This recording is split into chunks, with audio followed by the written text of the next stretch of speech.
जय जय श्री राधे। ऋषि पंचमी व्रत कथा। सतयुग में विदर्भ नगरी में शयनजित नामक राजा हुए थे। वह ऋषियों के समान थे। उन्हीं के राज में एक कृषक समुद्र थे।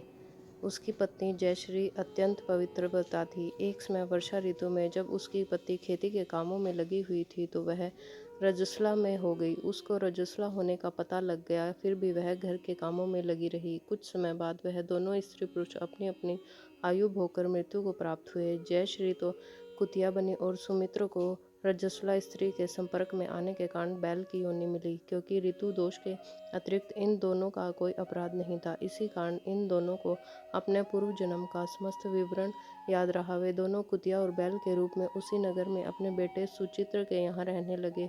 धर्मात्मा सुचित्र अपने अतिथियों का पूर्ण सत्कार करता था। अपने पिता के श्राद्ध के दिन उसने अपने घर ब्राह्मणों को भोजन के लिए नाना प्रकार के भोजन बनवाए। जब उसकी स्त्री किसी काम के लिए रसोई में बाहर गई थी तो एक सर्प ने रसोई की खीर के बर्तन में विष वमन कर दिया। कुतिया के रूप में सुचित्र की माँ कुछ देर सब देख रही थी। पुत्र की बहू के आने पर उसने पुत्र को ब्रह्म हत्या के पाप से बचाने के लिए उस बर्तन में मुंह डाल दिया और सुचित्र की पत्नी चंद्रवती से कुतिया का यह कृत्य देखा न गया और उसने चूल्हे में से जलती लकड़ी निकालकर कुतिया को मारी। बेचारी कुतिया मार खाकर इधर उधर भागने लगी। चौके में तो जो जूठन आदि बची रहती थी वह सब सुचित्र की बहू उस कुतिया को डाल देती थी, लेकिन क्रोध के कारण उसने वह भी बाहर फेंकवा दी और सब खाने का सामान फेंकवा कर बर्तन साफ करके दोबारा खाना बनाकर ब्राह्मणों को खिलाया। रात्रि के समय भूख से व्याकुल होकर वह कुतिया बैल के रूप में रह रहे अपने पूर्व पति के पास आकर बोली, हे स्वामी, आज तो मैं भूख से मरी जा रही हूँ। वैसे तो मेरा पुत्र मुझे रोज खाने को देता था, लेकिन आज मुझे कुछ नहीं मिला। सांप के विष वाले खीर के बर्तन को ने एक ब्रह्म हत्या के भय से छूटकर उसके न खाने योग्य कर दिया है। इसी कारण उसकी बहू ने मुझे मारा और खाने में कुछ भी नहीं दिया। और तब वह बैल बोला, हे भद्रे, तेरे पापों के कारण तो मैं भी